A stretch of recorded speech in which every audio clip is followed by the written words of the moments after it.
All right, we're recording. Okay, great. And our sound's on. Yes, should be. I changed it. I got all the microphones going. Great. All right. Well, thank you everybody for coming to the second meeting of the Baltimore County Working Group on Resource Coordination to support victims of sexual exploitation, violence, and domestic abuse. My name is Henry Caligari, and I am the coordinator for the working group. We are excited to welcome everybody here today, both in person and remotely, to really dive into the first of our focused subject matter conversations in this working group.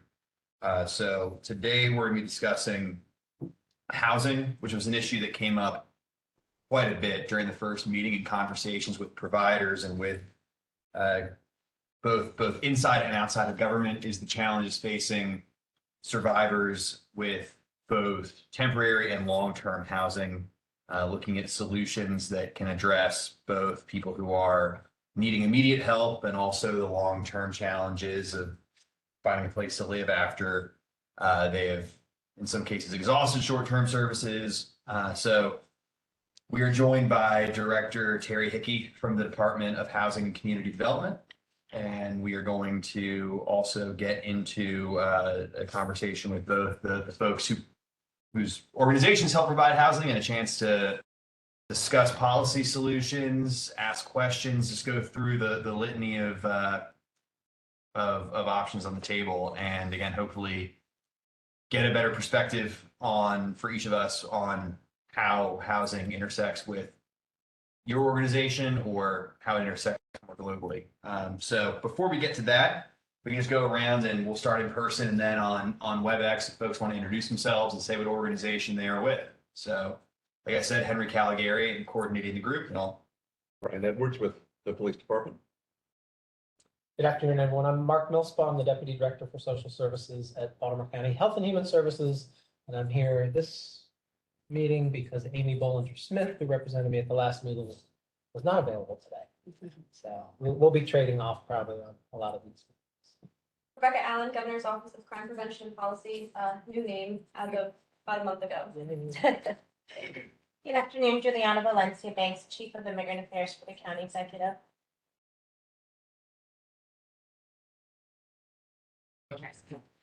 Jennifer Lynch, I'm the Senior Policy Advisor for Education and Workforce for County Executive.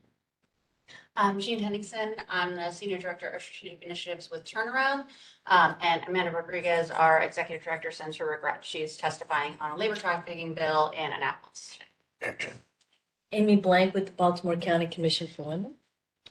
Ross Berkowitz with the Baltimore County Commission for Women. And Terry Hickey, Director of the Department of Housing and Community Development. You'll hear a lot more from me later. All right, and then it's kind of tough to call on people on WebEx, since I know all of our every screen looks somewhat different, but I know folks have their names up on there, but if you want to put in the chat what organization you're a part of too, that way we have for Kelly, who will be writing up the meeting notes, she can fall back on that and make sure we have an accurate record of who attended. And in general, if you're on, I believe, Kelly, they can unmute themselves, correct? They should be able to. Okay. So if at any point you have any questions or want to have a comment, just feel free to unmute yourselves and ask away. So, all right, without further ado, well, actually one more housekeeping item, sorry. So on the website, everyone should be able to access, and if you want to search for it, the best way, it is under the boards and commissions on the county executive or the county website, under the executive branch, and then it's the SEVDA-working-group. So basically BaltimoreCounty-MD.gov/boards-commissions/executive/SEVDA working group, which is again a mouthful, but it has the agendas, the notes, and the recordings from the December meeting. We'll have them for the February meeting, and it is a list of all the members of the working group as well. And the hope there is you can have a thorough enough, you can have access to this recording. And I say it in large part because I know we have some folks who are not able to attend today or need to leave early. So you can find it there and it will get emailed out to everybody. We have cool folks just came in, so you want to introduce yourself? Hi, I'm Shelby Frank, Executive Director of Family Crisis Center, Baltimore County. Shelby? I'm Lana Damer, Baltimore County BHCD Chief of Policy. Great. All right. Well, thank you both. And now we'll turn it over to Director Hickey. And again, you can go with this however you'd like. Yeah. Do a thing. Yeah. All right. Strong housing. And I have to be on my toes. I see Senator Hendelman front and center up there on the screen. And I know Senate ran over yesterday, so we didn't get a chance to meet on Affordable Housing Day. So you'll get some of that and plenty more. And so I do want to talk housing, but I want to do it in maybe a different kind of way. It wasn't too long ago we didn't have a Department of Housing and Community Development. And so a number of you that have been doing this work for a while interacted. You could interact with Mark. You could have interacted with any number of folks in planning, different departments. I can't tell you what a difference it makes to be able to focus on a content area. Like there's a lot of things DHCD does. We don't have to go into that today. But housing and being in all of these meetings and be able to think about the housing connections is really, really important. And I want to use as an example because you're all providers, but you need resources to do the providing. I'm not a DV expert. I'm not going to get out of my lane today, but what I want to emphasize, so I'll give you an example. We support the Commission on Disabilities. It's a historic thing. Nobody can quite tell us why we did that, but we've supported the commission for years. We have a voluntary compliance agreement that requires us to do some work on the accessibility side. That agreement has served as kind of a floor for our accessible housing goals, but it requires us, for instance, to use certification standards that the providers like Chimes and the ARC don't want to use, that their clients don't want to live in. Nobody wants, for instance, a unit that has every accessible feature on a 5-page list. So what we learned is we can't just keep going the way we've been going. We have to think, housing is a resource. And every table we're at, a juvenile space, foster care space, domestic violence space, homelessness in the continuum of care, but different kinds of homelessness, right? Housing's agnostic in and of itself. There may be features, there may be locations, but at the end of the day, I will track back everything you're probably going to say to me and say we don't have enough of it. I was on the phone this morning with a woman who runs our voucher office. And one of the biggest issues we have, for instance, is even if you use every potential waiver with a vulnerable client, after 120 days, if you have not exercised your voucher under HUD rules, it expires. You lose it. So as providers, you're going to run into a ton of issues. Part of it's going to be, I have to start with this one. I've been in human services a while. Some people are in trauma. They're frozen. They don't have help. They don't have connections, and they don't use their resource. And then policymakers at all different levels say, well, they must not really need it if they didn't use it. But folks at this table understand what trauma can do to people. People don't. Sometimes that's where providers, case management, sometimes it's just staying on somebody to help. Others can't find a house. You can have the voucher, you can have a provider, and as a county, we haven't done our job providing the inventory. Or you can't live where you need to live, or near your children, or near a school, or near where you work. And so we have to think about that. Or you're a larger family, and we can't find that bedroom size. So it's an inventory piece.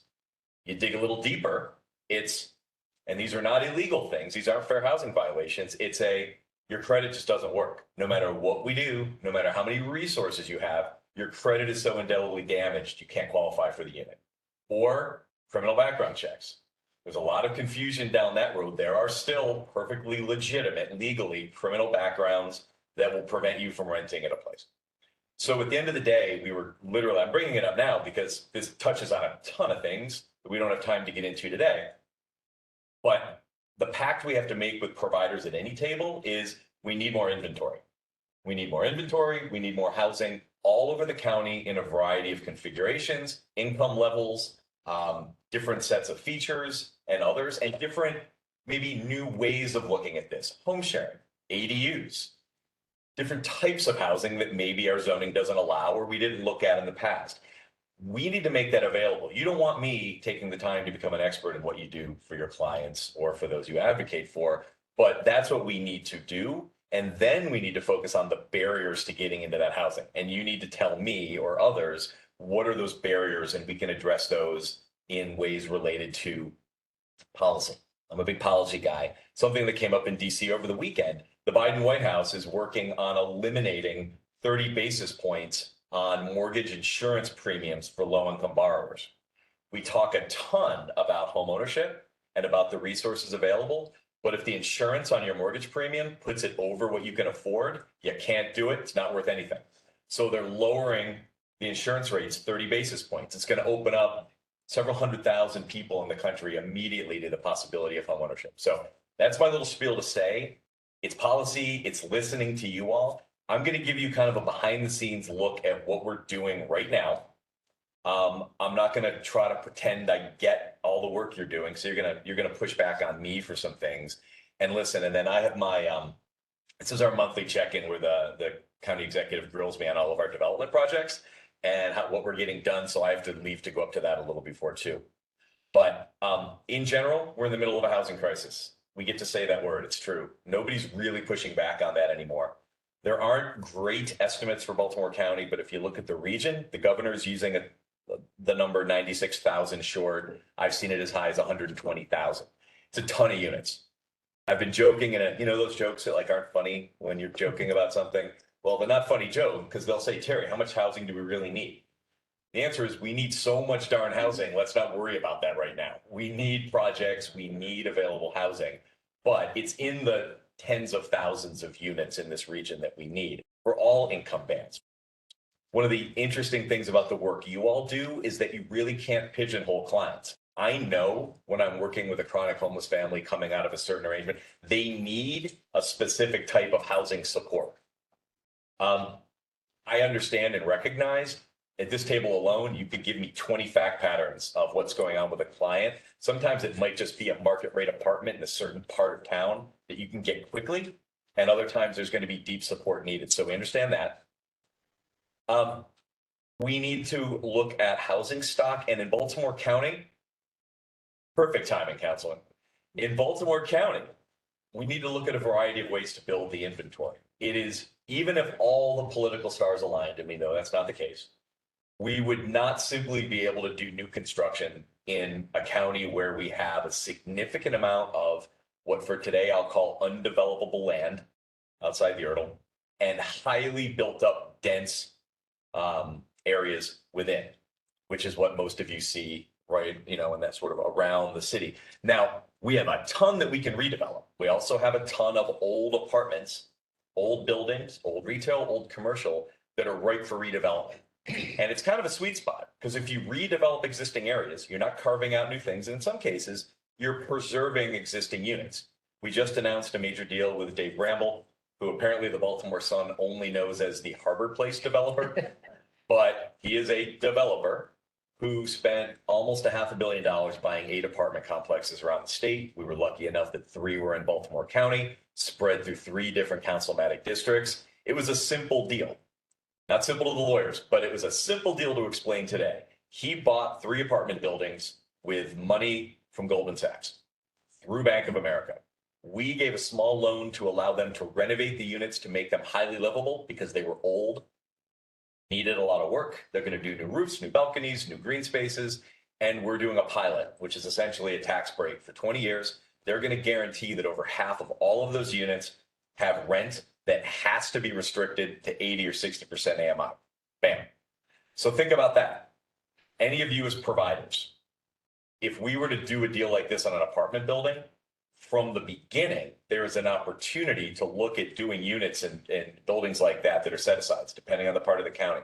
They're not labeled. They're not a 4 unit. They're not a DV unit. They're a floating unit that's restricted in rent, where we might have an agreement with one of you to let you know it's available. And if you have a client that needs long-term housing coming out of a hotel, coming off the street, there could be an opportunity. Today's going to be all about the could be's because a lot of these connections need to be established. So MCB shows us, but we can do this with affordable developers as well. We just went through council with a deal with Osprey Development where they are in the process of buying Old apartment building in Pikesville that has been bounced from investor to investor for several decades, needs a lot of work, 77 units. They're going to buy it. We're even using what's called CDBG, Community Development Block Grant funding in that, pretty unique for Baltimore County. We're going to do a loan and a pilot, and we're going to get a 20, possibly 40-year restriction on most of the units in that building. So again, opportunity. Recently passed, and I could go on about this, but I want to kind of hit ones that you might care the most about. Fairly recently, we passed a package of bills. Thank you, Councilman. Very supportive of our sort of foundational housing bills. It included the Housing Opportunity Fund, the first ever dedicated funding space account, think of it as, where the money in it is used to develop new housing, preserve housing, or acquire and renovate new housing for affordability purposes. Created the fund. One of the ones that didn't get a lot of attention at the time that I want to raise for you all, because I think it's super interesting, is Baltimore County never had a definition of vacant house. It's kind of like a tree falls in the woods. It's vacant. It's vacant, it's vacant. No, it's not. It's not vacant unless it's legally vacant. One day I said, why don't we come up with a list of all the vacant houses and send them out to developers, particularly small developers and nonprofits that want to do development, let them go to town. And I was told, can't just do that. Some people don't want their property called vacant. Might get a lawyer, call the county. So we needed a legal definition. Council was kind enough, I think that one, Councilman, went through 7-0. We got through that one. Didn't start 7-0, we got there. Right, we got there. We have a legal definition for vacant. Working with PAI and others, we now have a vacant house inventory. So without going into gory detail, identify a property in a community that's vacant. PAI does their due diligence. They get a vacant house letter. They are added to the registry. They have a chance to defend themselves, get it off the registry. Nope, you think it's vacant. It's really not. Or they get a chance to do something with it or sell it. But eventually we get to make that public. We have an array of tools that we can use. These are perfect projects for small developers. If any of you, and I know y'all think about housing, so if any of you are thinking about partnering with small community-based, BIPOC-led developers and others, I know there's some development companies out there run by former survivors who now want to do this type of work, bricks and mortar. You could find a house. The developer could apply for single-family rehab money through the county, potentially linking that up to some kind of voucher tool. And now look at this. You've got long-term supportive housing in a property that was a detriment to that community and is now a home. So it sounds a way lot easier than it is, but all the pieces and tools are there. We have been doing stakeholder sessions, bigger picture now. We've been doing stakeholder sessions. We've been talking to developers about why is it so hard to get things done here under our current system.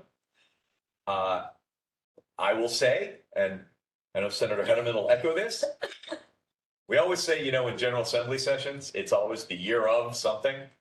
You talk about things, but then this is the year of housing, I think.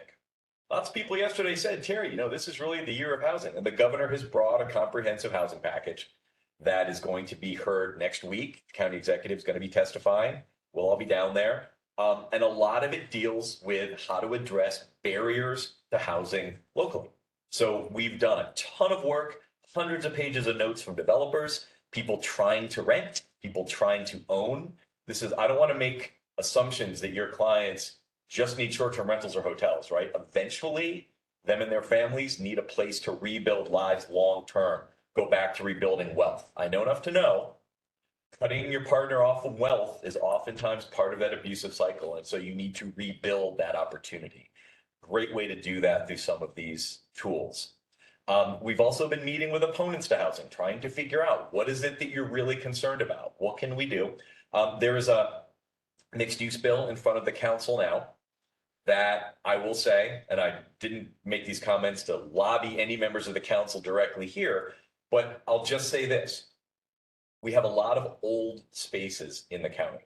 If we agree that we need housing, and I know your clients do, and the folks you advocate for do, if we know we need housing and we agree with a simple premise, we have to put it somewhere, particularly if we want the county to grow, avoid inflation, and not start to lose major companies who won't come here because their employees can't move here and can't live near where they work. And these will become more and more apparent over time. We have to build somewhere. where better to build than old commercial retail space and redoing old apartment buildings and combining the two?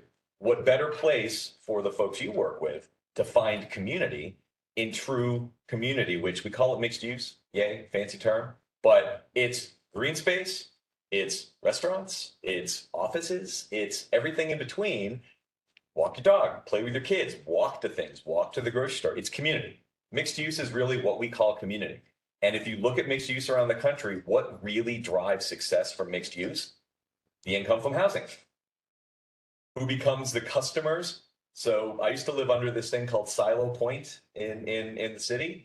And, you know, when the customers got sick of the restaurants that were in the building and didn't go there, the restaurants died. You need constant traffic and support. So to me, it's about building community and attacking our housing problem, not forcing multifamily buildings into residential neighborhoods and fighting all the time. I don't like fighting all the time. The other issue is this. We're a single family housing jurisdiction. It's really hard, even though if we do this vacant piece, it's really hard for you to get a lot of your clients established in single family homes, particularly if it's temporary living and others. But think about it this way. There is so much intense pressure on finding housing in places like Baltimore County. That is what's driving the predatory purchasing by these big real estate conglomerates, who, by the way, are quietly buying up the single family homes in these neighborhoods where the neighbors are fighting against multifamily housing. As they continue to buy, look up fractional ownership. It's investors who buy fractional ownership in thousands of properties around the country. What it means is people are going through our neighborhoods and buying up every single family home they can and turning it into rental investment properties. So they're eating up your communities within, and they're much harder to deal with for your clients. And so now you've got a situation where you don't have multifamily to take the pressure off. Having multifamily developments in appropriate places takes the pressure off the single family developments and allows you to be more creative. So to me, it's all about creating smart plan, smart community, more units ultimately for you for rental and home ownership. Big tip of the hat to the planning department for Master Plan 2030. It's an award-winning plan. As far as I know, the first master plan of Baltimore County history to accentuate the need and the avenue to get to housing development and calling out parts of the county that are ripe for that type of development. I won't get into it, but this is the first full cycle that we have been a commenter on CZMP, the comprehensive mapping or zoning map process. Hundreds and hundreds of issues raised by the council and private parties on the upzoning or downzoning of properties. Something to pay attention to. Oftentimes we lose a ton of available spaces and places to do housing because they lose their ability to be zoned for that purpose and have to go through a much more lengthy process. So, I mean, that's the gist of it. Over the course of the next few months, we're not all about kind of policy and acquisitions of property. We've hired a woman called Dr. Tiffany Manuel, who has worked around the country to find language, something I think you can all relate to, language of common ground. So she's been helping us doing listening sessions around the county. What do people think about as housing? What is vibrant in your community? And trying to come up with a language that is government and policymakers, we can talk to folks. You know, signs that say no apartments, no compromise, no nothing are difficult. Like, where do you start? But listen, I'm worried about schools. I'm worried about traffic. I'm worried about this. You know, I guess for some, I'm worried about who's going to live next to me. These are things we can engage in, and we can work to build infrastructure while we develop more inventory and supply for the folks you're looking for. Now, I'd be remiss not to say, like, our thrust has been housing development. I inherited a fairly large grants management operation that has been sort of trying to figure itself out for a really long time. Congress is incredibly difficult lately on their own time frame. We have very old methods of how we approve funding, and legally what we're able to do, we're always seemingly fighting from behind. I know I've talked to some of you in the room and worked really hard to figure out how to get basic resources into your hands more quickly. We actually hired a consultant last year, one of whom used to help run the CDBG program for HUD. to help us figure out a way over the course of the next year to expedite the programmatic funding to all of you. And we will continue to get better. I will say we're at a really precarious time right now. I can look around the room and see at least a few of you that have gotten significantly larger. So we're not always fast, but have at least been able to get you significantly larger amounts, particularly towards things like rapid rehousing for now. Those are not pathways that are guaranteed moving forward because we were able to use additional COVID-related funding smartly. Our actual COC grant is not that big. And the funding and the point scoring is based on things that happened 3, 4, 5 years ago. So as we continue to strengthen, I will say, and I know most of you know Heather Sheridan, where we've come, FCC and their work on coordinated entry, the investment across the board, the coordination we're seeing, this emphasis on rapid rehousing tools, we have to continue to be successful together to make arguments for more funding. I still think there's a much greater way to support you in your attempts to gather more funding from private philanthropy, but none of what we're giving you, none of what you're deserving to get, none of what you're getting through these other programs are going to tackle this housing issue. We can help you with your programming needs. We can continue to do this together, but moving forward, there is a ton, it's a very technical term, a ton of resources coming out through the federal government and the White House over the next few years. Most of it's competitive. We're going from it's COVID, here, take billions of dollars and spend it as quickly as you can and hope you get it right. And through rental assistance and others, we kind of did that. Working with you all, we spent $115 million on rent in 3 years, kept 8,500 families intact in their homes. Emergency housing vouchers, little known fact, when Baltimore County got the 62 emergency housing vouchers, which were effectively Section 8 vouchers that we could use for anything, because of the connections in this community, my first decision as DHCD director was to take about a third of those vouchers and dedicate them to DV programs. And guess what? You guys were the first ones to get those vouchers leased up.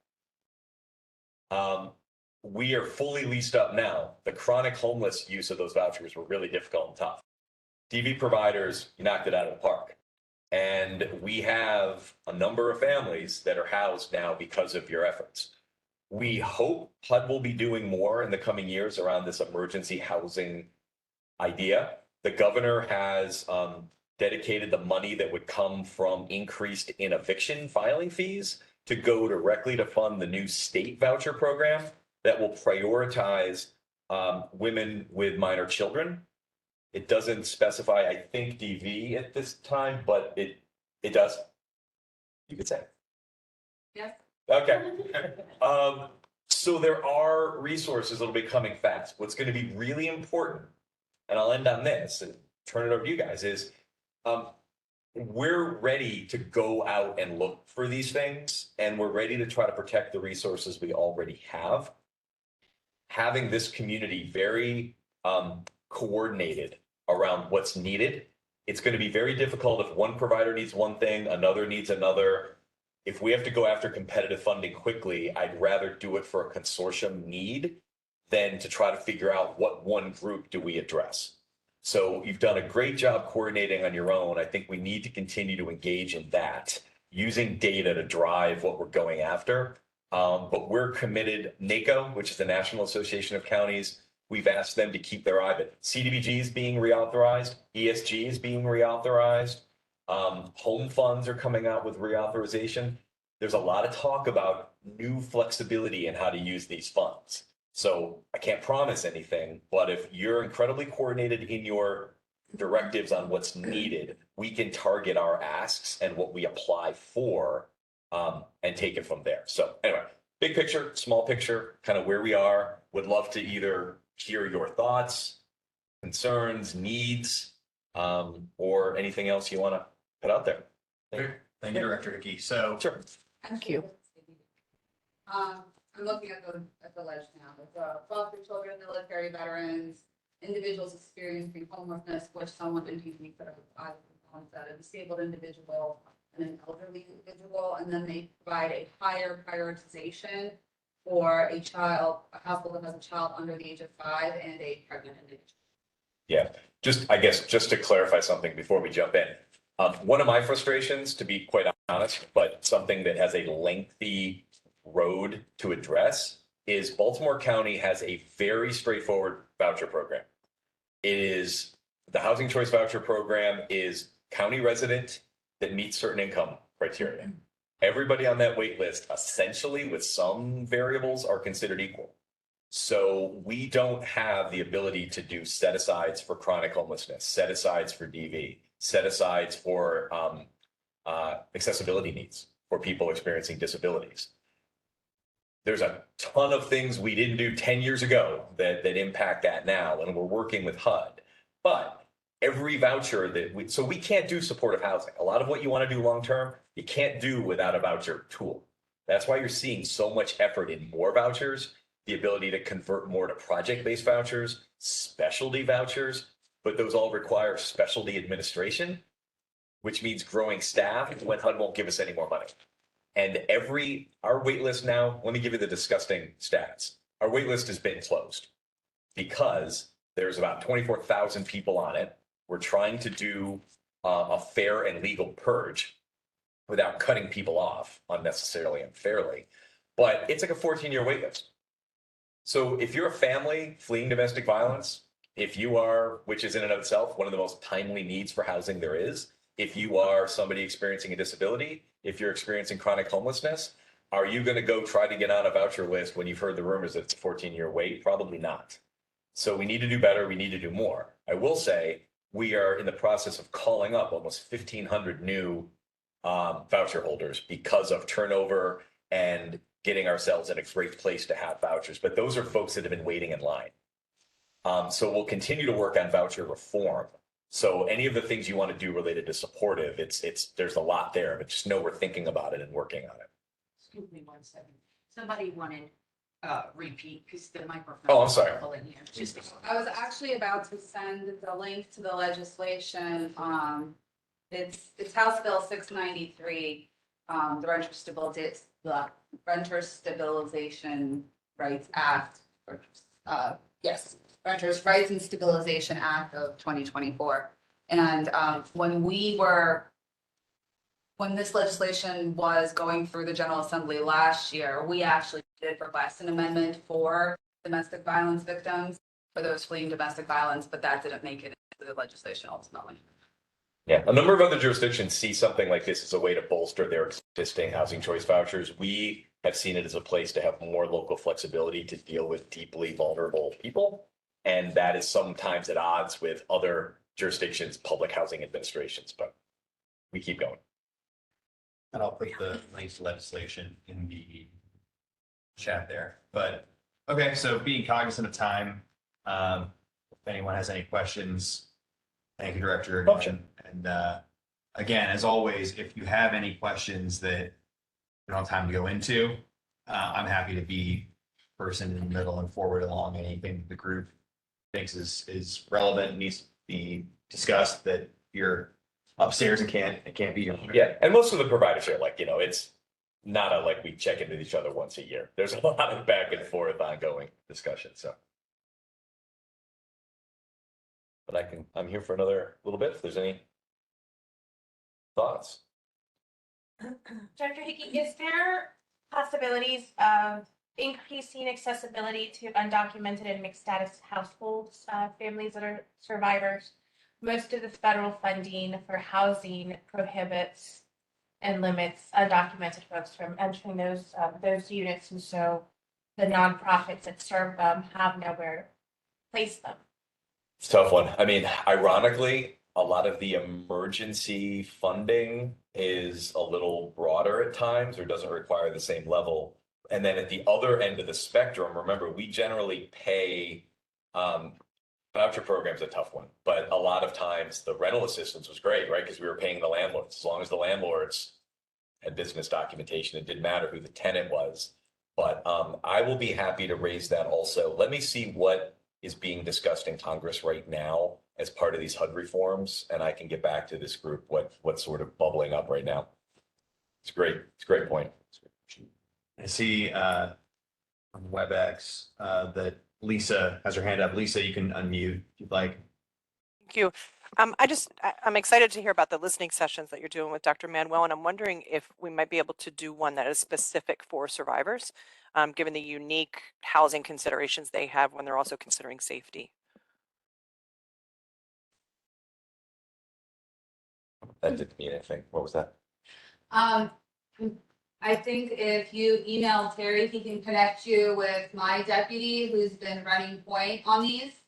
And then we can see, if it's not too late to do that, because we are actually on the tail end of the listening sessions. I think we just have one more.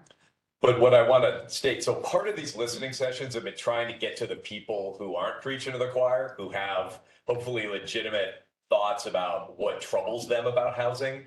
I would be more than happy to do something one-on-one with you and some of your clients to talk about housing challenges and concerns. And I would open that up to other folks to figure out what some of the barriers are, and we can combine it into our thinking, but for sure. Thank you. So at least in social services, we have the definition of imminent danger. And in the description of those that housing might be available in the most current, I'm wondering if that's a definition we wanted to use of those individuals who are in intimate and intimate danger as criteria for getting them into housing. And I'm just looking at both the legal definition, right, that we've already used in child abuse and neglect, right, for sinners, and to use that current language that already has been in existence for 30 years or more, and insert that into legislation that would bolster the individuals for whom we are serving to get them quickly into safe housing.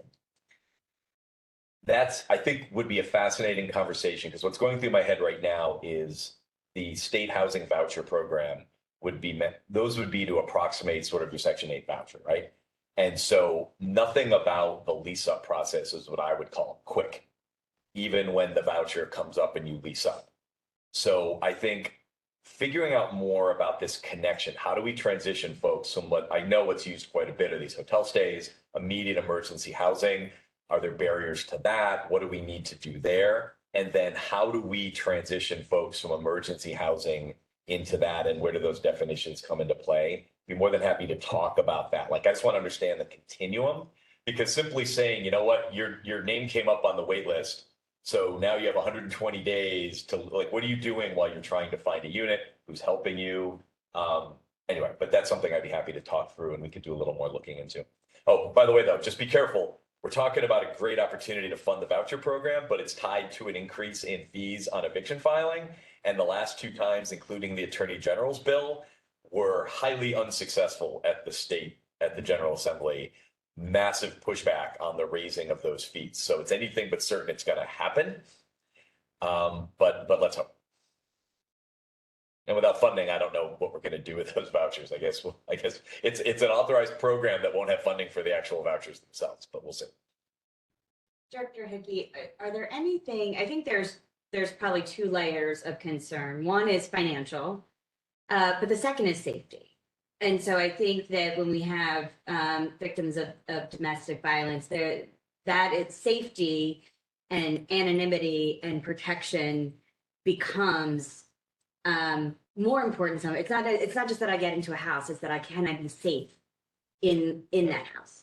And so I'm wondering if there are policy considerations that will allow for that extra layer of protection around my identity, my personal information, my location, some other are there other levels of protection, some way to identify with, like a law enforcement agency that this would be a property that would be a handle with care property, or some, are there things that are in this realm that we should be considering?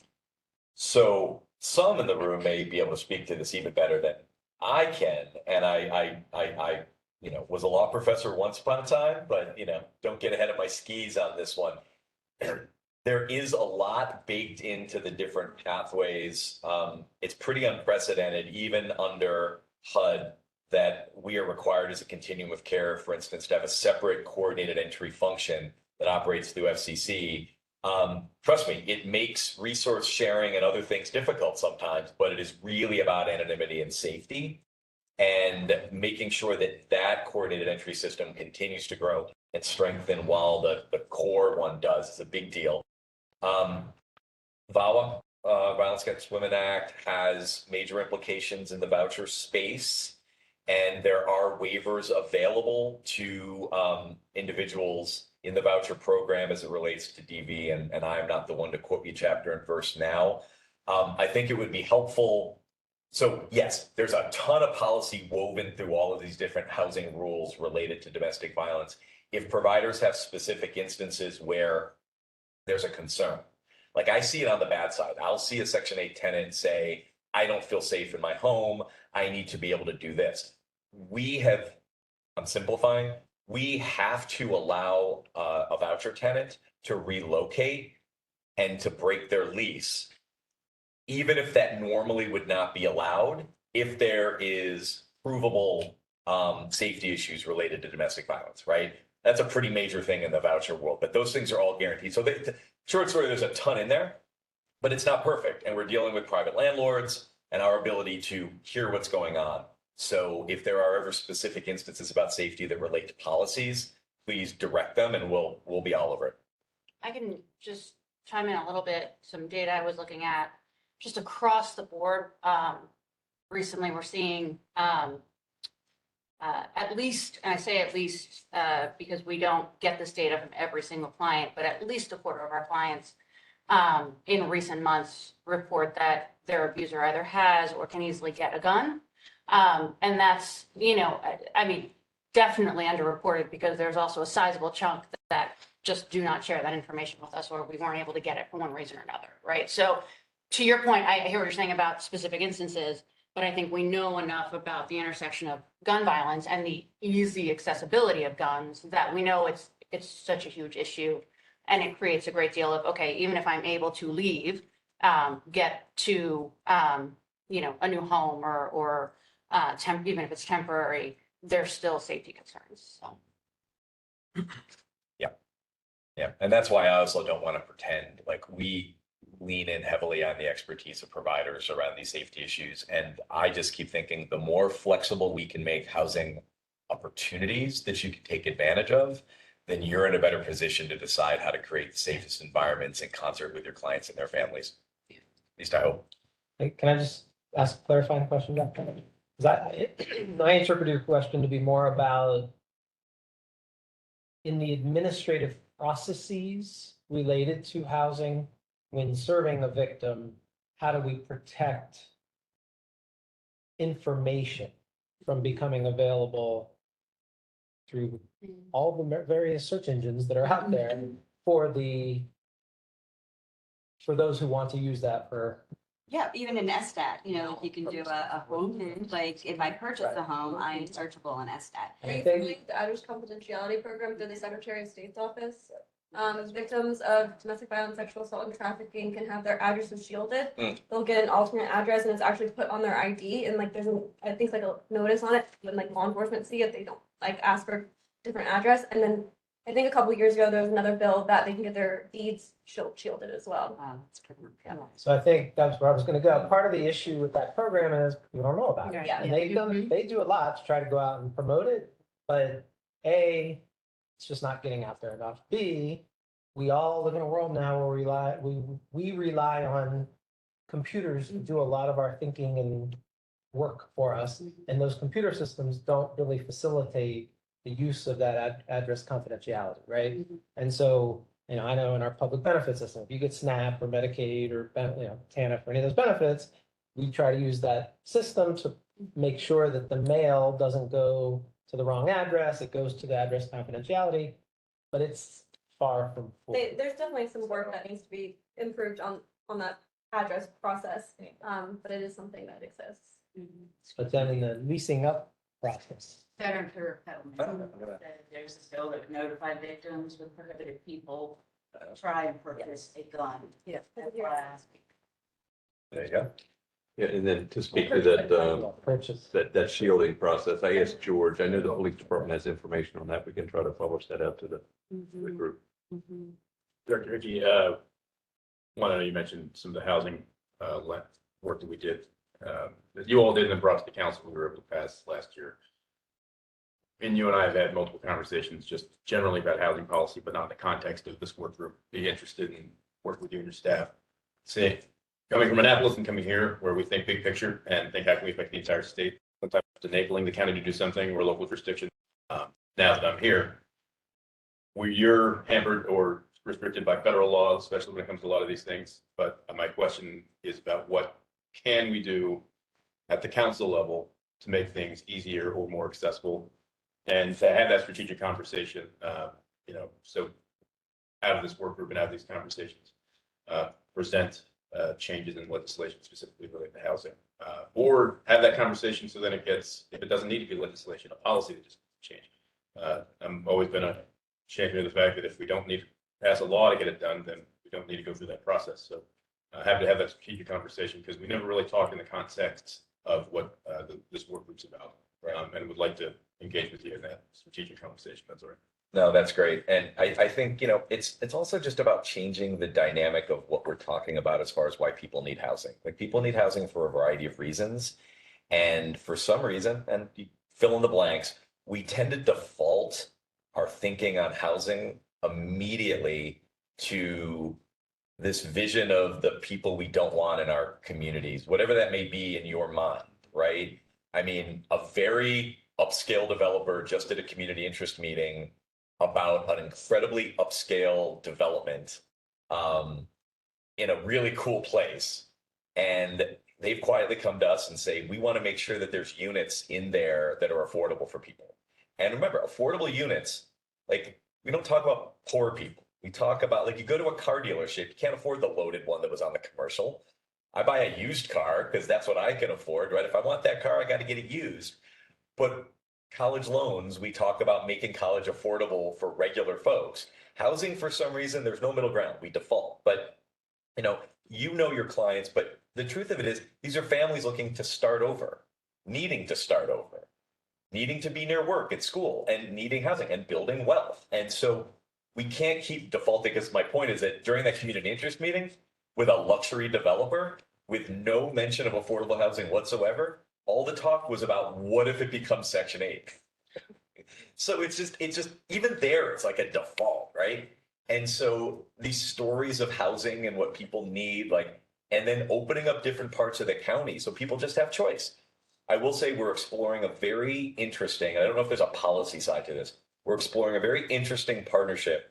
Through all the money we spent in the pandemic to help with rents, we effectively stabilized a lot of large landlords' finances and allowed them to keep operating, right? But people stayed housed. There are a ton of vacancies at a lot of these multifamilies, and they're looking at offering some of them to us. We have to find the secret sauce, but we also need to find that middle ground between permanent housing and shelter, right? Like there's got to be, what if we could take over units in multifamily and get them fixed up and have them, instead of hotels, be safe space for a period of time where people cycle through and we have master lease set up. So there may be some regulatory pieces in this, but my point is everything's not like building a giant multifamily. Like we're going to be picking apart some of these, but I think the vacant house development for all of you, I think the master leasing of extra inventory in some of the multifamilies in some naturally occurring areas in town where they need it and they cut a discount to us. Maybe some interesting ways for us to explore getting you the type of housing you need immediately while we connect to these deeper, longer term permanent housing sources, if that makes sense. But we'll keep you up to date where we are and see if there aren't some opportunities to get you off the table. And I know you're a partner, and thank you so much. I think I have to go report in.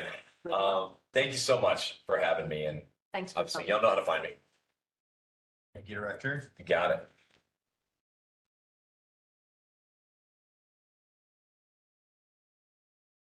All right. So obviously that's a ongoing and comprehensive conversation, which I think is to no one's surprise. I also wanted to highlight the work that Turnaround and Family Crisis Center do regarding housing. So I don't know if you'd like to speak on Turnaround's work in that space, and then we can speak about Family Crisis Center's work, because I think they're both important partners in the housing conversation. Sure.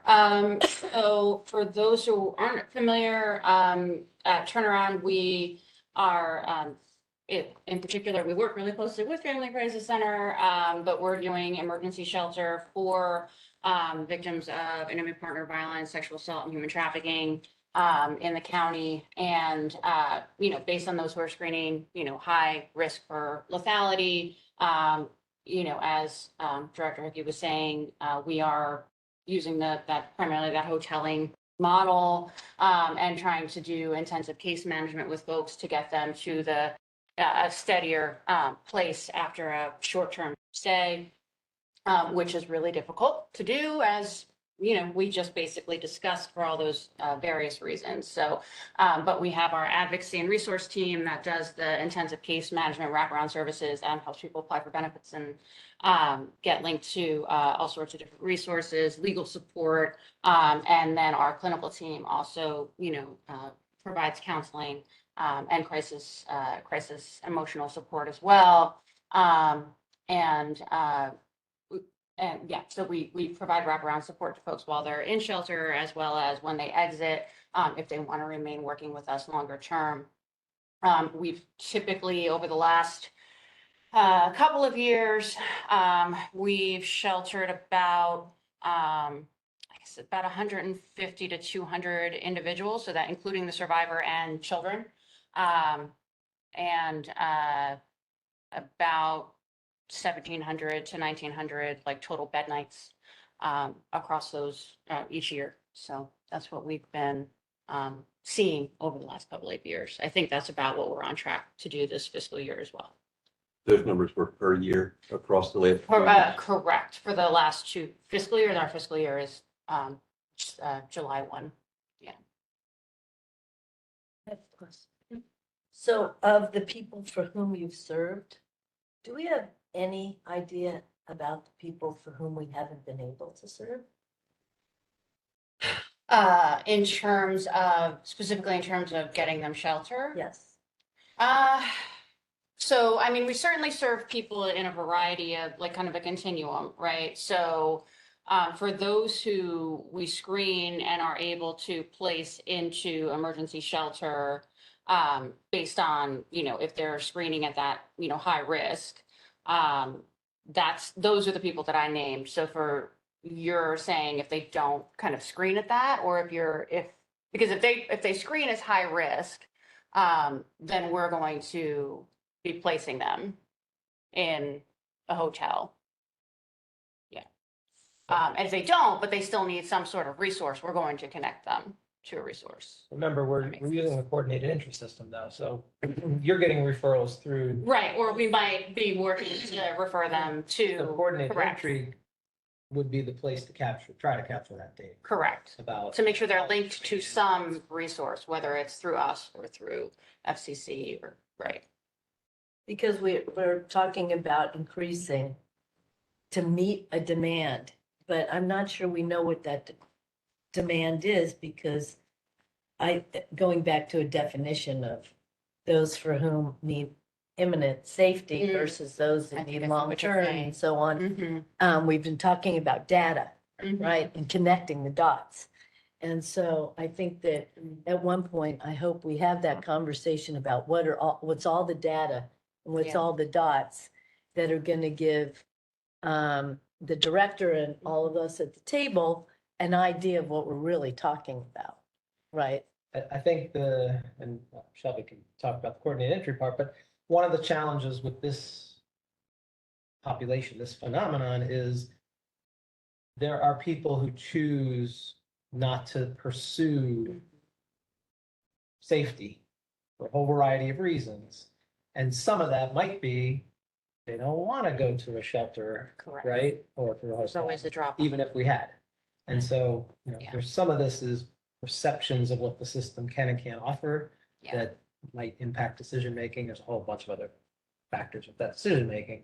But I think it's going to be a hard number to really get at, but I agree, talking through that data and trying to figure out what the needed capacity might be, because you're right, I don't think we're there, but we might be there, right? I mean, what We if we don't found know, out, oh, right. we've got all the shelter capacity we need, to be honest, that's not true. We don't But have we them. could find some interesting. So I work with the Governor's Family Violence Council, and we're holding focus groups right now with survivors of domestic violence to not hear their stories, but more about how they access services, gaps in services, issues with policies, laws, things like that. And one thing that we heard, I think it was, I can't remember if it was this week or last week, that I thought was really interesting. A survivor said that specifically to shelter and like maybe other case management services, that she didn't want to take away services from someone else that she We've felt heard that at times. might be yeah. more deserving. So Yeah. like there's that mindset that they don't think they're in as bad of a situation, Yeah. but they probably still could have benefited. I've heard that as well in the shelter Yeah. in Baltimore County. Yeah. Particularly with veterans. You feel like, no, there's somebody else who needs it more Yeah. than me. Female veteran. Mhm. That's family. Lisa, I see your hands up there. You know, mute. Yeah, I just, and I'll get these numbers to the group, but I think Shelby and our partners at Turnaround on it, like Shelby's housing, emergency shelter resources are pretty limited, and the brief hotel stay option, House of Ruth Maryland is actually taking a significant number of Baltimore County referrals into our city-based facility. We have an 84-bed facility, and our average length of stay is about 45 days. We really there does seem to be a need, and I'll get you the numbers you're asking for that sort of longer respite time. As the director was saying this morning, that sort of, I need a space and I want to get a voucher and get settled and get into a home of my own. Even the rapid rehousing process usually takes some time. And for somebody who's in danger, they really kind of need that almost like a stopgap. Can be really helpful. And I know that we are taking on a significant number of county overflow, and I'll make sure the group has those numbers next time. So from FCC's standpoint, just to give everybody a little bit of overview, we operate the only emergency safe shelter like brick and mortar in Baltimore County. For our shelter though, it's a 2-floor shelter where you have 12 rooms, where we have singles, we have 2 that are for families that again, we can only hold a certain amount of those spaces. So when you talk about imminent danger, those high legalities that come through, when they call the individual survivor or victim, however they choose to identify, whoever is imminent right then and there takes priority.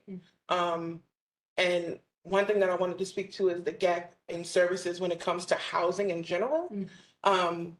We have this, so our housing barrier assessment, which is done by HUD, if you don't meet that threshold of a 7 or higher, you're not getting the services that you need technically for rapid rehousing specifically. We have been able to finagle and try to help others based on what they tell us, but we can't do anything with the assessment. That's how things have to be used. So that's what we follow. But that middle is what they're considered middle class-ish, I'll say. If you could work at Target, you could have money, and you still can't get into this rapid rehousing program because of the funds that you have. But then on the other side, our residents, our clients, they don't have the jobs or the funds to actually get into Baltimore County housing. The landlords we do work with, we've built a partnership and relationship with some of them. Definitely there needs to be more. But the price of renting is outrageous right now. And we can do a step down, which is our rapid housing program, and pay, drop them down to 25% each time type of thing. But that's not going to solve the issue, because once we stop paying our half, they still have to somehow afford to live in these places. And so that's an and both situation of our survivors and victims having access to jobs that they can actually sustain themselves with, but also some type of something, I don't know what it is, I don't have the answer for it. With where rent is going, there has to be a medium somewhere. Because if not, what we do within the recovery housing program isn't going to make a difference if they can't sustain it and end up having to go back to a life that they were trying to flee from. Right. Just a follow on that. Does Family Crisis Center have data on how many survivors end up returning to abusive situations in general, and they identify the reasons why? Some, not a lot though. It's because if they don't come back in, we can't get the data. Right. We do have case management services, who they do go into the homes after they've been placed, connecting with them, figuring out what's going on, the needs and things that they have. But again, it's just like when we do victim like partner contacts. If they don't want information from us or still to get services, they're not coming back. So we have some, but not as much as we would need to make that case. Yeah, 'cause it strikes me as that's sort of an important piece of the policy puzzle, is how many survivors have to make that decision, that sort of a one they shouldn't have to make, where it's, do I choose between housing or my safety? Because they either reach that point, Shelby, like you said, where it's, they don't have the income to pay for rent anymore, but they also don't want to return to a difficult, abusive and violent situation. So it's a tough.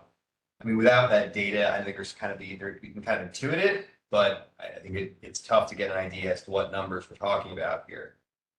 Yeah, we definitely, same, we just don't, Right. we just don't know. Yeah. But just a quick follow-up. The shelter numbers I gave you are based on those that we are, facilitating that emergency shelter. But there are across the board in our client population, whether they're being sheltered or not, we know most are low to no income, but we have a lot of folks who are in the exact same situation that you were describing, Shelby, and that we're helping with first month's rent or 3 months rent or eviction assistance or some short term. We help, somebody with their mortgage for a few months, but we can't do it forever, right? It just, at some point, that stops or steps down, and then what happens, right? And there's just sort of that that moment, that cliff, and if they don't have a job where they could afford the crazy rents that are out there right now, then it just becomes an untenable situation. And just to add in, our recovery housing program, the only places sometimes that they can afford is in the city. But recovery housing funds can't be spent in Baltimore City. Right. So Those are county funds. So it makes it harder for them to find the places, or they're in the housing search for way longer. And then our shelters are 90-day stay. So figuring all of that out in 90 days on top of like, okay, I'm going through this crisis, I'm working through this and trying to, better myself in whichever way that I can. But then on the back end, I still have to find where I'm going after this 90-day stay. So we do try to, like Dr. Hickey talked about, resources of family, like who can be of assistance. But not everybody has a family or a place that they can go. So then it's like a rushed, like, I need to find this. But the inventory is not there. And even, I'm pretty sure a lot of you know that we tried to do a transitional housing situation in Baltimore County. It did not go through because of the thought process of, I don't want this in my area or my part of the county. As in, this is dangerous, it's gonna bring the drug dealers to all of these things, versus what about the safety of these people? Like, they deserve to be safe, their kids to be safe, and have a school to go to and not have to worry about and look over their shoulders. But that wasn't the thought process. It was, this is below the standard of what I want in my neighborhood. Can I ask a clarifying question about the money if I was a victim of domestic violence in need of rapid rehousing, is the general preference, because you have children or whatever, to remain close to your original space? Or is the preference to be like a safe distance, a safer distance, like, would there be an interest in being in another jurisdiction or whatever for that physical space? Like, what is the general preference? So when we're looking at individuals moving, like when we, especially when we help with first month's rent deposit and things like that, we do get a lot of individuals who want to stay in their units. You can't force them not to, but generally those rapid rehousing funds go towards moving to somewhere different that's not where you are, for the safety of you and your child, or just you yourself. You do have some that want to say, I want to be this, I don't want my kid to move out of this school. It's a great school for my kid. We have to honor that. If it's within Baltimore County, we have to honor it. But then, like, we do try to work with ring cameras and like individuals getting those things so that they can feel some sense of safety. But at the end of the day, it comes down to their choice of what they want to do. So as long as it's in Baltimore County, they can have the option to go wherever they want to, but preferably somewhere different than where this might be, their safety won't be compromised. And there's a funding program that state's attorney's offices have access to, and they can relocate. And that program often relocates to another county, sometimes even another state, because if they have family, they just need to We get have them done there. that as well. Somebody, like, I have family in North Carolina somewhere. I just need to get there. I just need to get there. Yeah. So we've definitely paid for somebody to get on a flight, a train, or whatever it is to get to where they need to go to get to safety. So back to the numbers of shelter beds, I will just add to the conversation. In our homeless shelters, Baltimore County homeless shelters, we oversee, about 550 beds, same sort of 90-day. We try to help people move into more permanency within 90 days. We're not successful, but out of all those shelter beds, so far this year, we've served just shy of 1,000 people in that system. And specifically at our Eastern Family Resource Center, which is a family shelter, and our Hannah Moore shelter, which is a family shelter, about 20%, it's 25% at Eastern Family Resource, or 18% at Hannah Moore are people who identify as victims.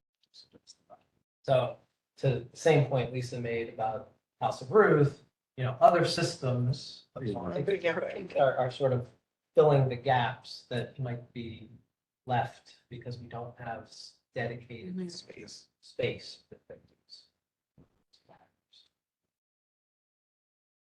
I don't mean to speak for anybody that does. It appears that, one of the challenges with housing is that you have this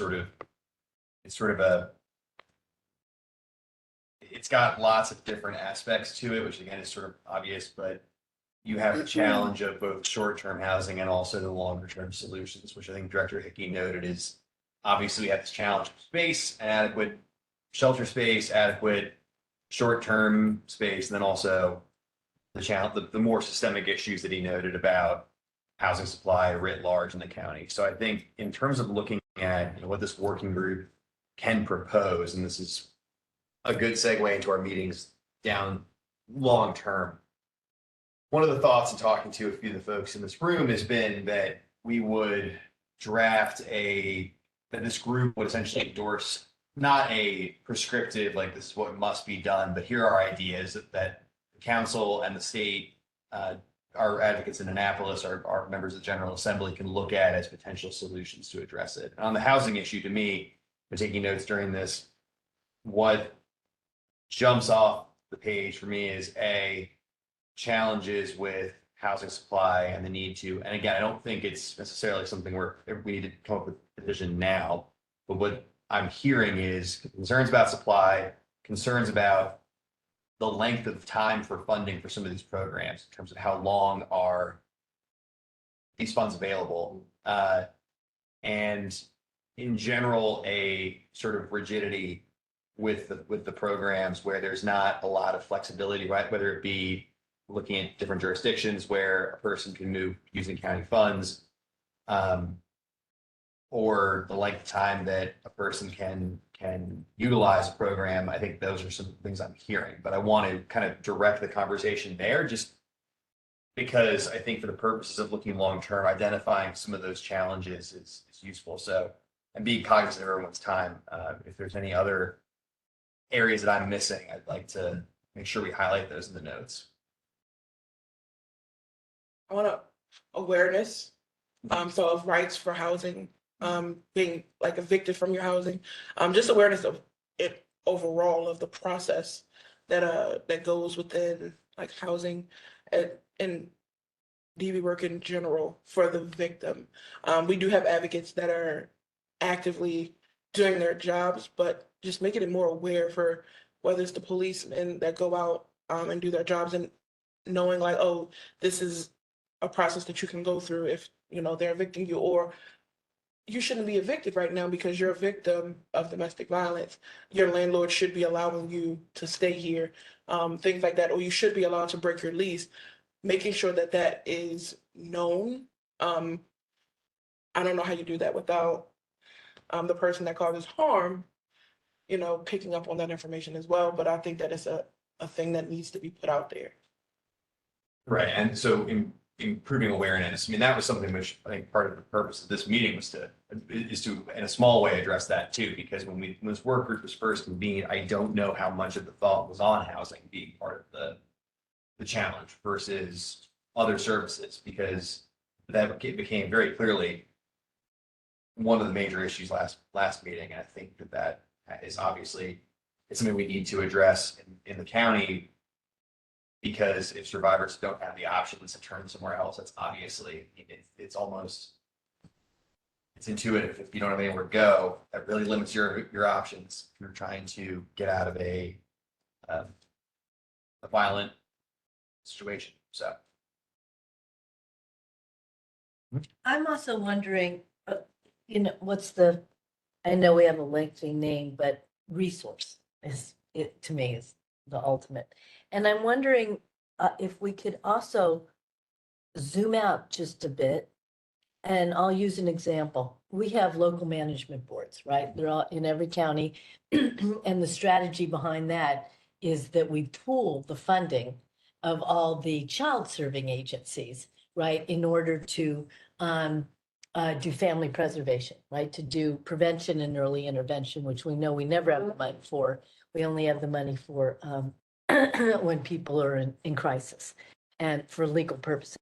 So I'm wondering if we could start looking at some of the resources that we have in other pockets of money and laws and policies and programs because clearly this issue isn't just about housing. It's not just, it's a multitude of issues.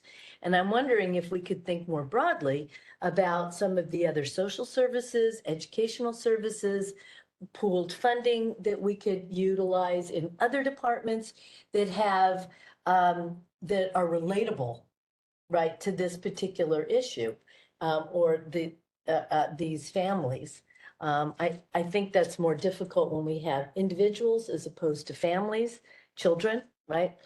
Because I think there are more resources and more attention given, including the school systems themselves, social services, Department of Social Services and so on. So I'm just throwing that out there and trying to look more broadly and looking at all our services around the county that in some way, shape or form touch these families.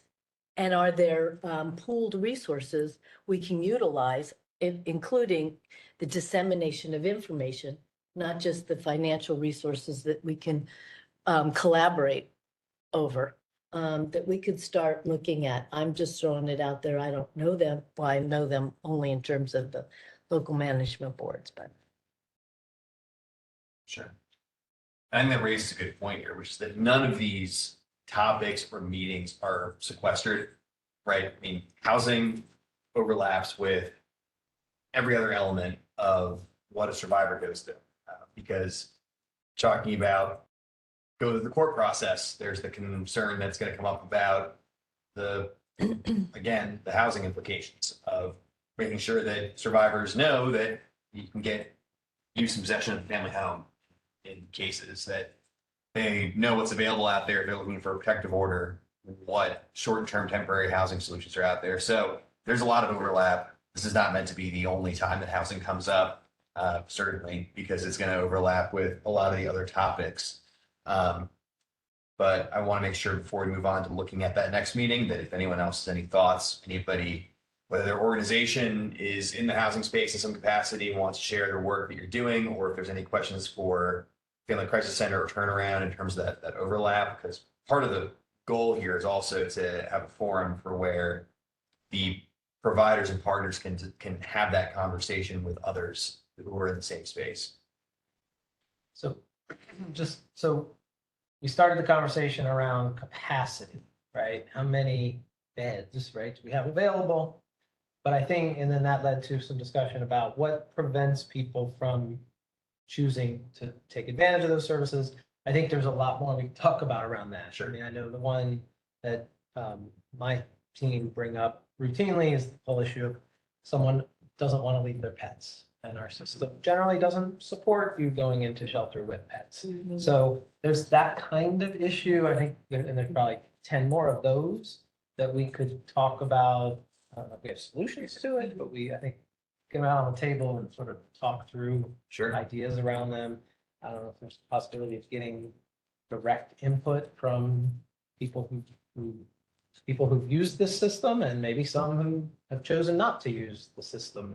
I will get them, but anytime we can engage the community we're trying to serve, we're going to get better input, allow us to make better decisions.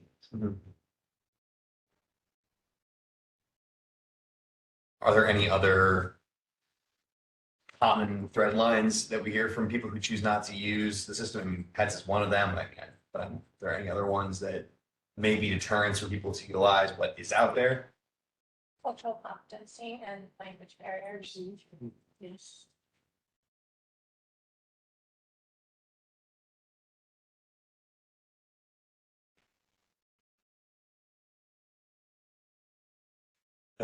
George actually texted me separately, even the term shelter has its own connotation that oftentimes people think of a gymnasium full of cots.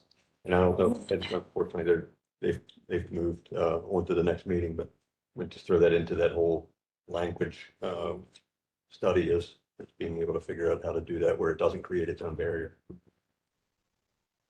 I'm gonna ask a silly question. Are there foster systems like similar to what, I mean, when I say that, is there a system by which if you wanted to perhaps go somewhere where you were staying with somebody else so that you weren't, if you were feeling very afraid, so that you weren't alone, so that you were safe, in a system where somebody could say, I would be willing to sort of take somebody to address some of these respite needs of I need somebody for 45 days or more. I want to be able to bring my dog or whatever. Are there sort of fostering systems that would allow people to support individuals? I don't say I've never heard of it. And the only thing about that is you have to trust. As in victims or survivors have to trust that. So if we were to set that up, that would it could work. It would just be all in the individual and the level of trauma that they are facing and dealing with, and the level of trust that they have that this person isn't going to, leak out their address or give it out to whoever it could be that they could be put in harm's way. True. I just didn't know if anything like that even existed. Well, I think it's an interesting concept, working in foster care, right? And to foster whole families. And there's a lot of individuals, particularly in our county, because we've talked about what an aging population we are. And as we also know, that aging population is a very vulnerable population to violence and being taken advantage of. And it'd be interesting to look at the intersectionality of those needs between seniors who might have large homes or homes in general, and they're alone now, right? And seeking support and families who need support as well. And so maybe looking more uniquely about whole populations of individuals, even those that, that are disabled, right? Or, have differing abilities, as I say, to collaborate. An example, my brother was born with Down syndrome. I have a niece who is bipolar.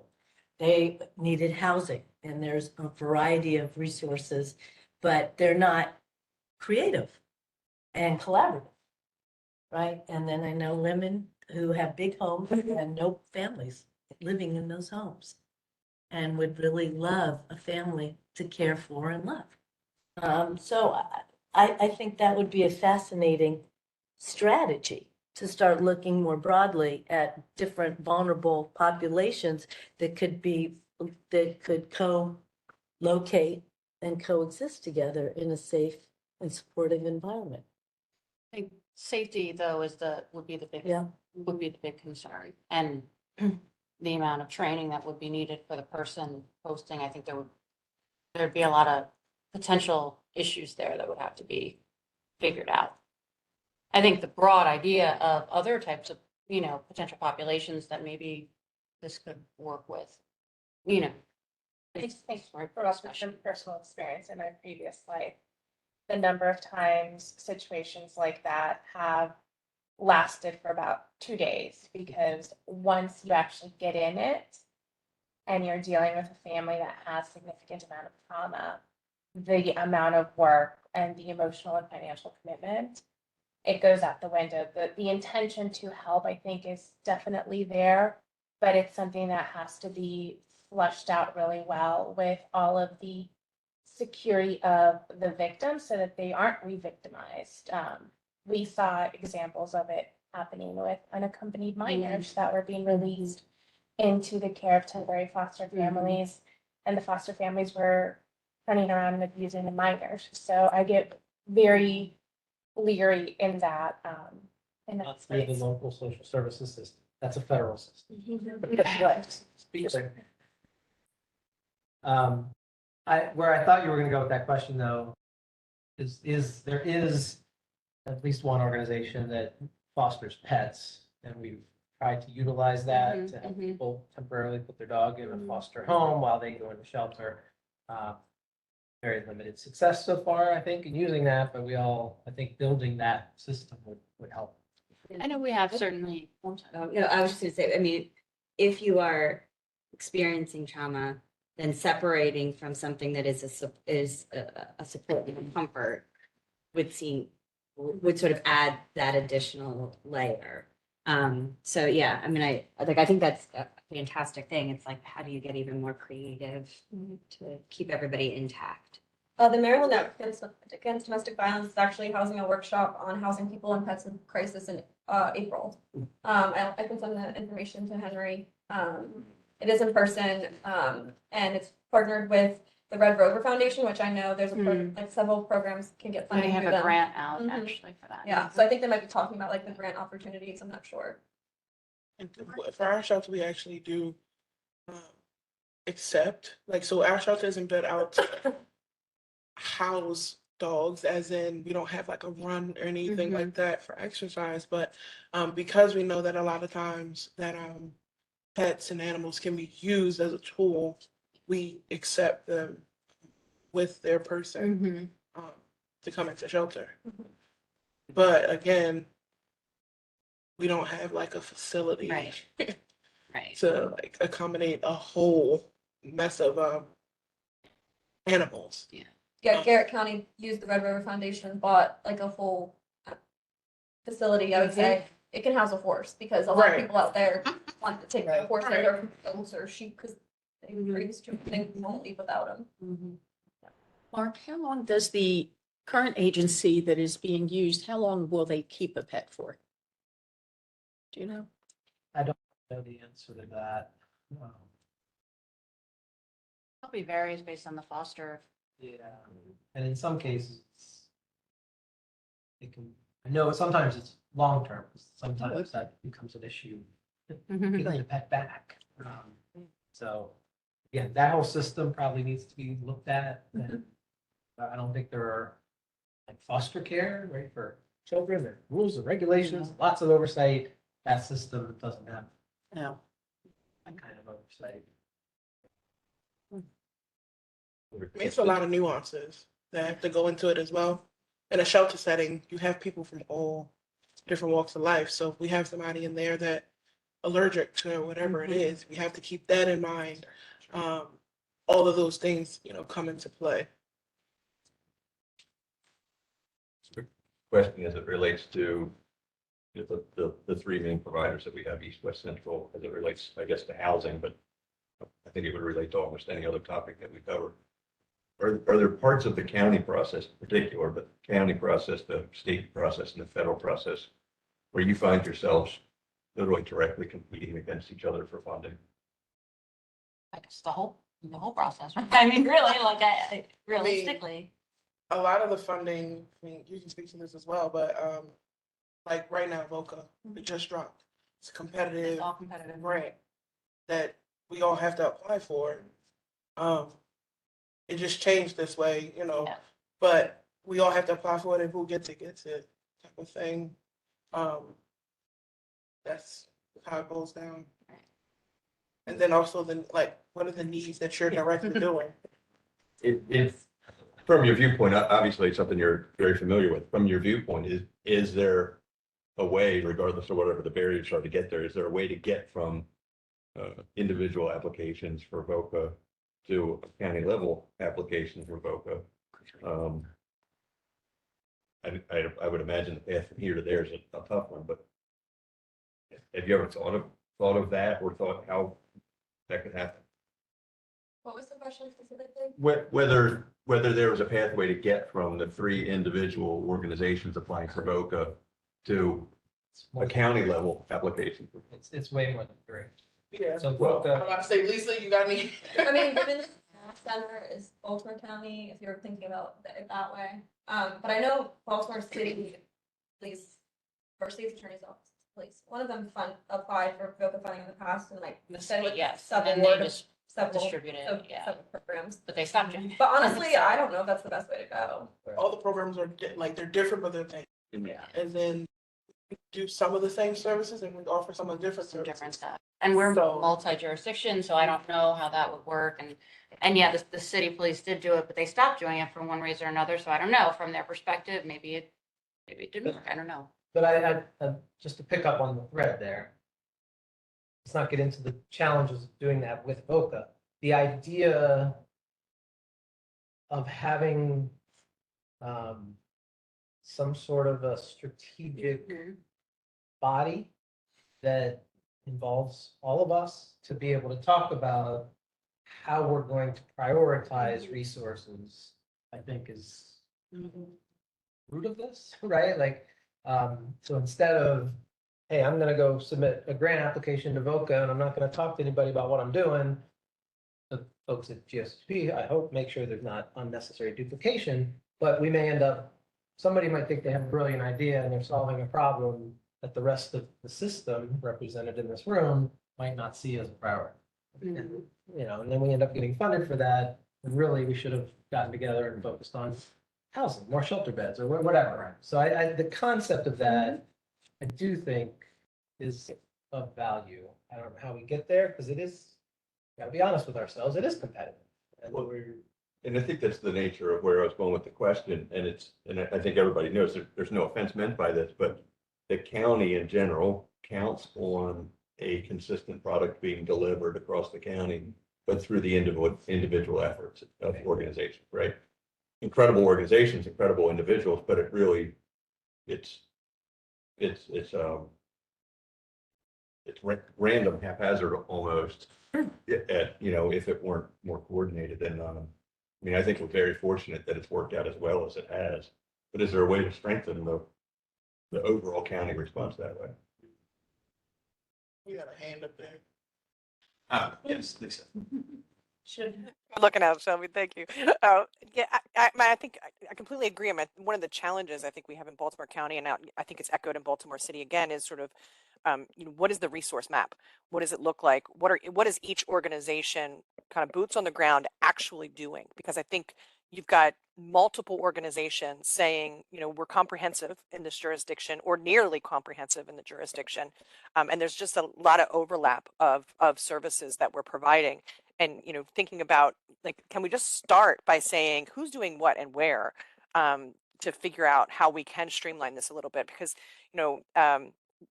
lots of times we're pitted against each other and it looks like we're saying, okay, we're not allowing everybody to have a seat at the table. But where I tend to have resistance is when people are duplicating efforts.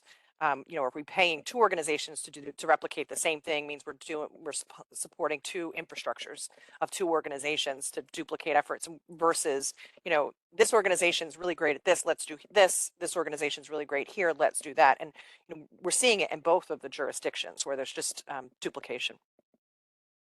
And that's somewhat jumping to where I think we do want to go with this group and with these meetings is, if not in April, maybe in June, to look at, again, a comprehensive breakdown of where we are in terms of what organizations that are receiving grant funding in the county, again, to get into the nuts and bolts of what are you providing, where is there a gap in coverage, but also identifying where there is duplicity, because you're going to have areas where certain parts of the county are going to have certain issues that other areas of the county don't have, and being able to address that is definitely one of the core underlying points of this group. So hopefully, the hope is to get there, but at the same time to address and identify some of the challenges that are countywide, or in the case of the housing issue, somewhat under the surface perhaps, and that they're not being talked about as much as they need to be.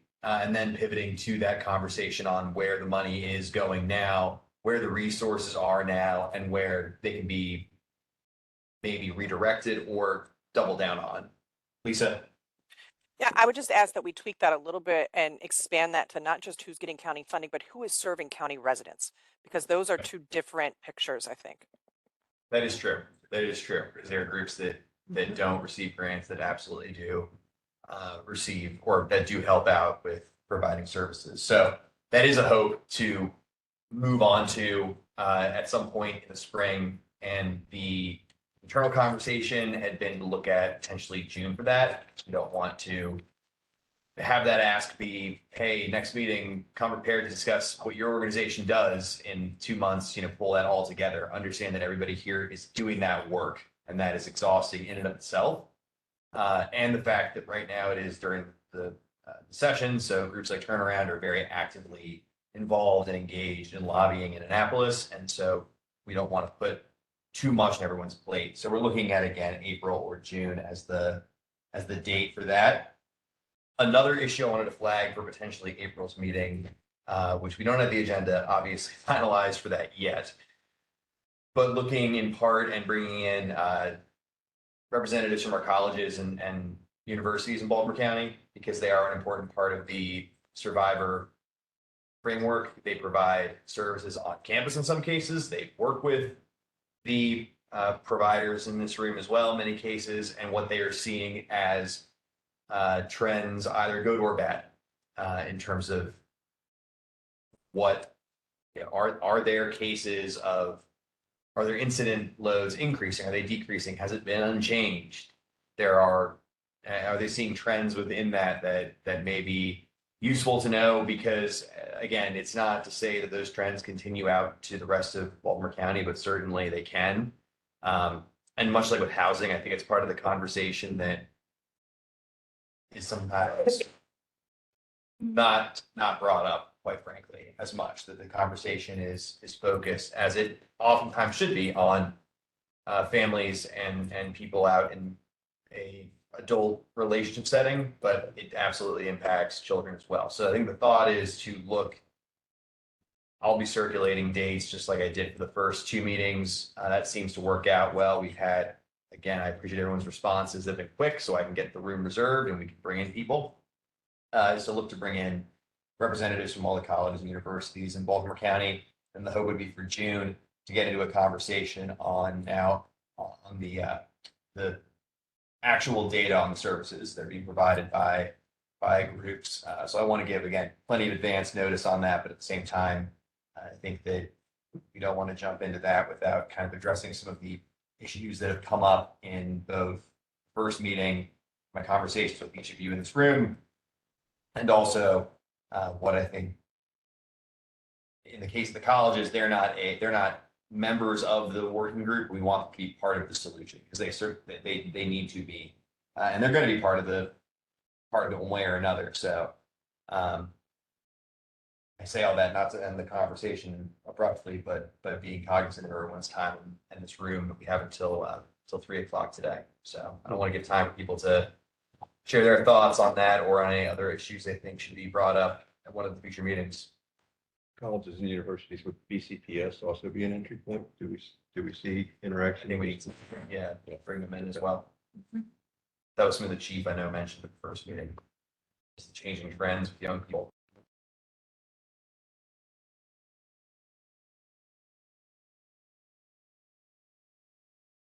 Henry, I think that's great. I mean, I think we do see both at in young people and at the college level, we do see those rates of domestic violence. And they're very unique to sort of what we've been talking about today of families who are looking, for safety. So I appreciate having that really well-rounded approach. And I appreciate that we've talked here today about housing.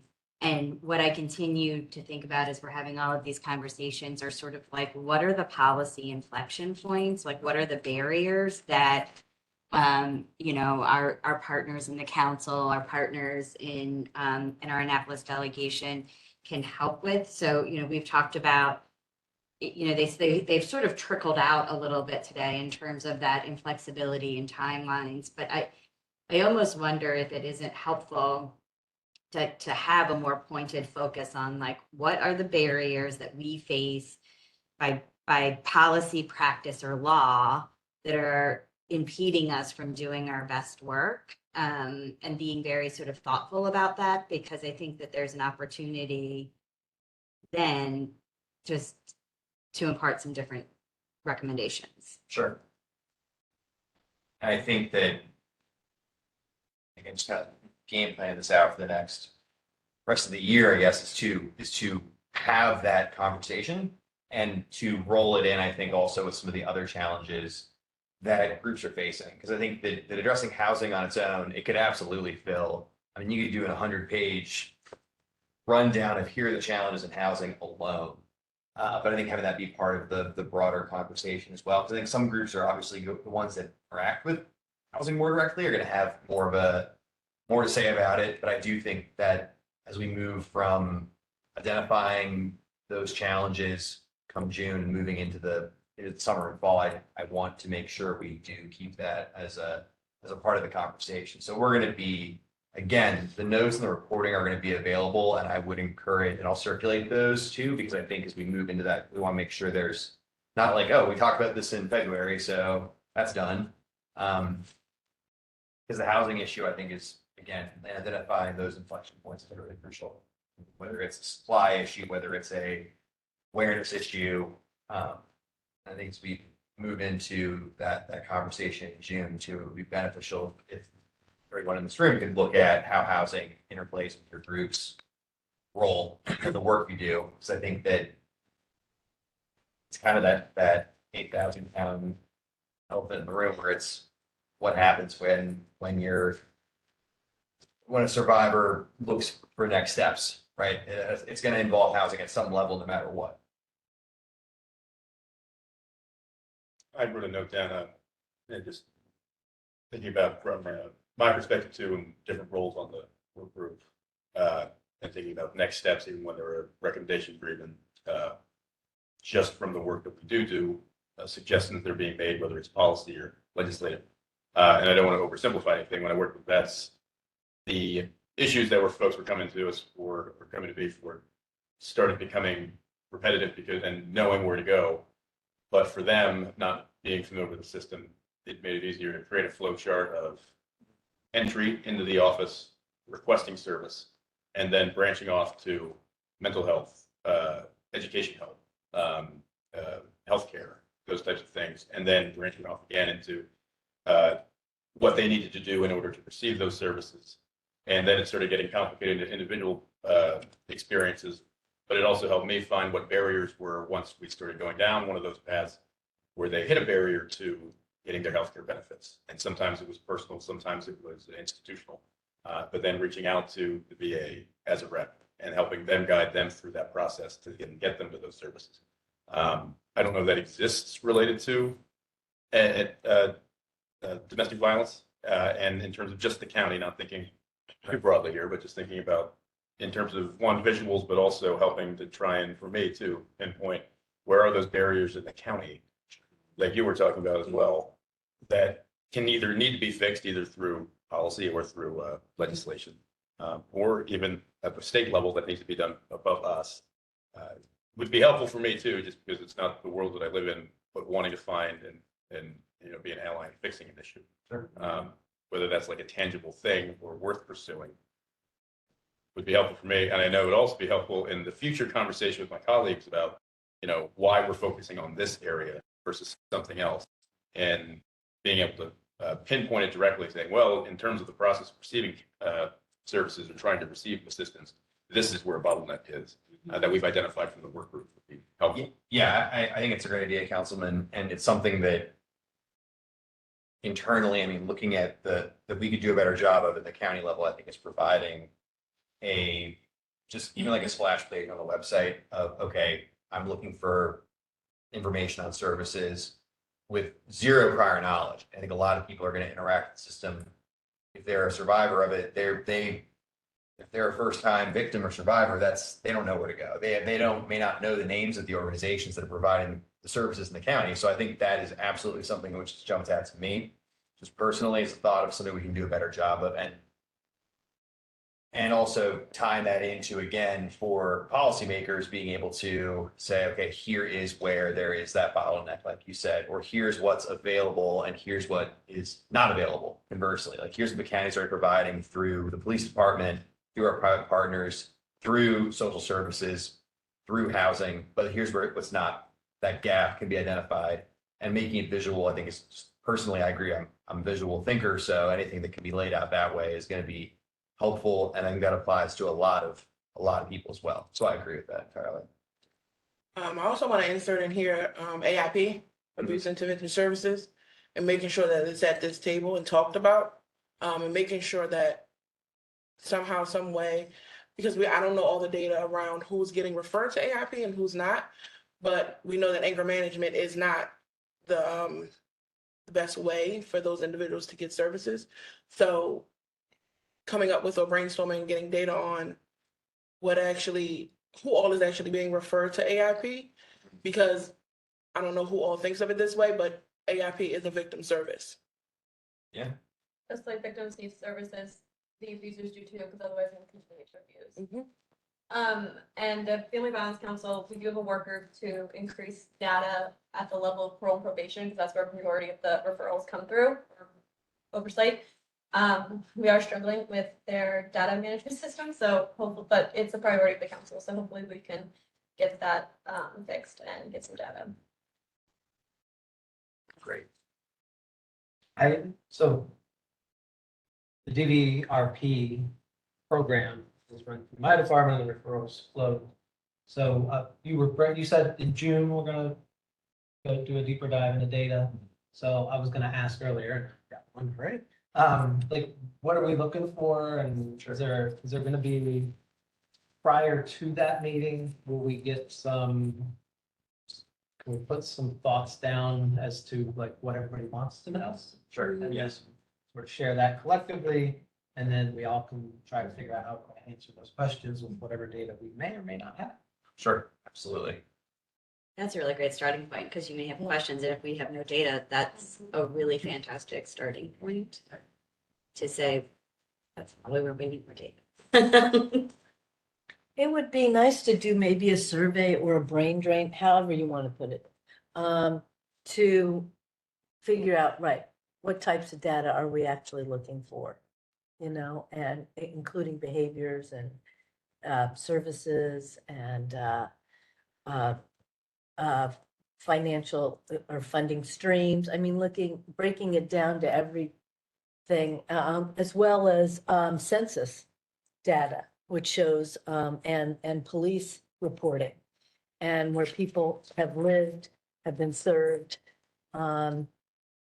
Because I think one of the biggest issues we've had is the siloing of services, right? Where the pockets of survivors are living, but their services are not accessible to them because of transportation and the like.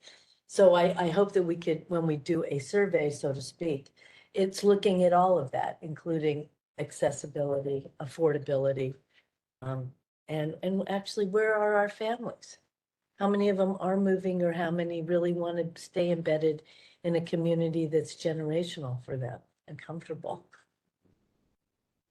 And it, well, I was just gonna, you triggered a thought I decided not to bring up earlier, but I'll bring it up now. When we were talking about duplication of service, potential duplication of services in Baltimore County, part of that was the history of that, my understanding is that it was purposely done because we wanted it to be sort of parochial, right? The east side people want to go somewhere on the east side, west side people want to be on the west side. So we built that system. And so we have partners at the table who sort of focus geographically, but then are delivering the same services, right? More or less. So the question becomes, is that still needed? It's 2024. We all just went through a worldwide pandemic that forced us all to learn how to be more technologically savvy and how we deliver things. Telehealth has become a real thing. I know there's a lot of debate and discussion around AIP in a telehealth environment. I don't think we need to go there, but I think we just need to sort of put some of those thoughts on the table as well, because I think we still have a system set up based on people need to physically get somewhere. And that's definitely true for some of the services, but it may not be true for all. Yeah. And so the mapping that we were talking about, Councilman Young was brought up, that'll help us get there, I think. Like, see what all those services are, what's on that map, and then thinking about what's the most efficient way to deliver those services. Right. I think my initial thought is it's not a problem of duplication as because it's not like somebody's sitting around waiting, like, oh, I have all of this available time and slots and nobody's coming. I mean, I think if that was the case, then I would say we probably have a duplication sort of issue. I think it's probably scope. It's like, do we have enough, and do we have a broad enough scope to actually manage what our needs are? I'd be interested in breakdown of data again, if we can. Let's keep talking about collecting data. Different groups that are requesting services, refugees, asylum seekers, veterans. And one, we want to just know, but also I'd be interested personally and from a policy standpoint, if we can break that down. Like, I'm asking from ignorance.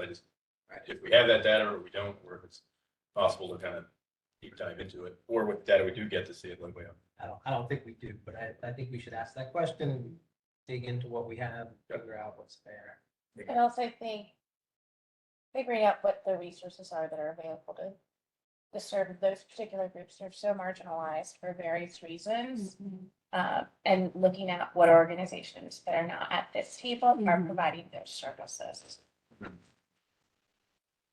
Well, I think my question too is about, you talked about a little bit about landing pages and county resources, but about repositories of information, because, there were so many things here that we shared today that I think would be really new learning for a lot of people in the community, and including people who are victims of domestic violence.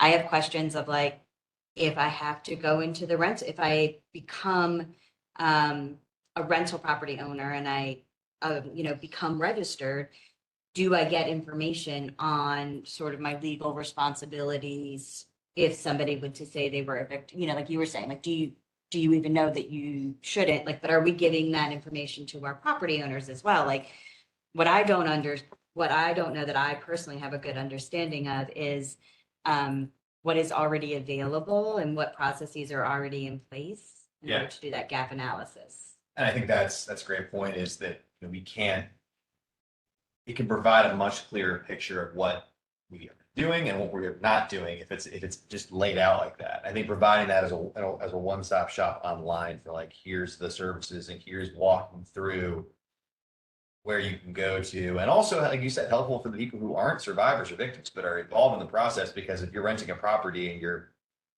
using a voucher, for instance, it's important to know how that works. And I don't know how many people who are involved in that in the marketplace are aware of it. Or why would you be? I mean, that doesn't necessarily come to mind if you're thinking about putting a property out for rent. So I think that there's certainly a lot here, but what I'm really excited about is think that there's from what I'm hearing in this room, a desire to keep digging into first, again, identifying what we need to know.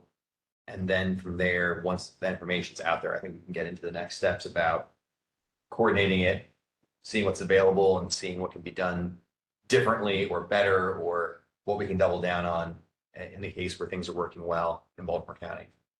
So I will leave that for our next conversation.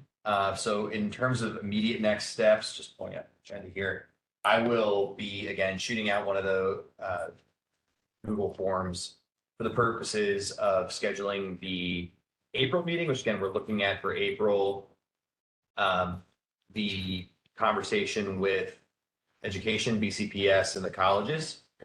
And then also doing a survey to look at what data people would find useful. And this can be data that you may want to, that your group may have, and you want to go over and compare with the other organizations here.